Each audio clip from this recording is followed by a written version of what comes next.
ជំរាបសួរពុកម៉ែបងប្អូនទាំងអស់គ្នាចាថ្ងៃនេះនាងខ្ញុំចង់មកធ្វើបាយទ្រាបហើយជាដំបូងហ្នឹងគឺនាងខ្ញុំមកកូរ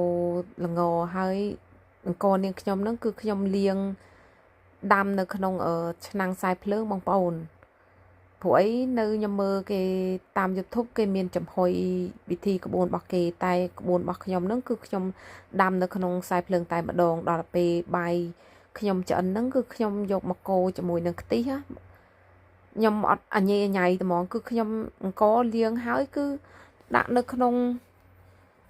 ឆ្នាំងខ្សែភ្លើងដាំដូចបាយធម្មតាអញ្ចឹងទៅហើយខ្ទិះកូរដាក់ស្ករដាក់អំបិលបន្តិចទៅបងប្អូនហើយកូរធ្វើមិនខ្មិចកូរឲ្យដាច់ទឹកអញ្ចឹងទៅដូចខ្ញុំនៅក្នុងវីដេអូឃើញបងប្អូនមើលអត់ដាច់ទឹកទេនេះដាច់អញ្ចឹងទៅខ្ញុំក៏លើកយកមកដាក់នៅខ្ទះអីអញ្ចឹងទៅណាហើយផ្អែមចំណងចំណូលប៉ុណ្ណាតាមបងប្អូនដាក់នៅខ្លួនឯងទៅហើយខ្ញុំលួចដាក់អំបិលអីបន្តិចអញ្ចឹងណាហើយពេលដែលសកត់ហើយខ្ញុំដាក់ល្ងដែលខ្ញុំលីងមិញហ្នឹងរួយទៅលើអញ្ចឹងទៅហើយដាក់ឲ្យវាត្រជាក់ចាហ្នឹងវិធីរបស់ខ្ញុំអត់មានទៅចំហុយអីខ្ញុំយកឆ្នាំង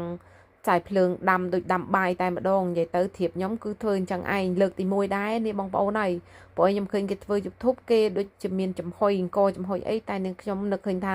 ធ្វើសាកមើលអាចបានសម្រេចអត់តែមានអីបានសម្រេចតាបងប្អូននេះធៀបរបស់ខ្ញុំហើយ